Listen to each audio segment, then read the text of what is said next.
Hi, this is Richa Agarwal and I head Smallcap research at Equitymaster. For 15 years, I have traveled across India, walked factory floors and visited plants, met promoters and senior management teams face to face, analyzed businesses through dozens of quantitative and qualitative lenses, studied insider behavior across hundreds of listed companies. While many analysts simply rely on screens, I rely on the ground truth. While others wait for annual reports, I prefer actual conversations with the promoters. I look beyond numbers at promoters' intent, discipline, governance, culture, and conviction. And through this 15-year journey across bull markets and crashes, across winners and mistakes, and across hours of fieldwork, I have discovered a pattern.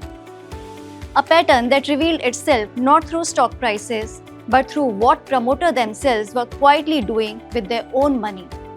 A pattern I now call promoter wealth signal. Whenever this signal showed up in small caps, the results were extraordinary. Lincoln Pharma jumped 153% in 2 years, Kawai Medical shot up 456% in 4 years 6 months. Kilburn Engineering soared 130% in 10 months. Avental surged 257% in 3 years. Mrs. Bector delivered 562% in just 2 years, 3 months. In each of these stories, the insiders acted first, way before the markets caught up. In fact, the stock of one Gujarat-based company was up an unbelievable 2,398% in 3 years, 7 months. Join me in this exclusive online summit, Promoter Wealth Signal. Because for the first time in 15 years, I'm going to decode a powerful signal that most investors overlook. Click on the link below to sign up for Promoter Wealth Signal.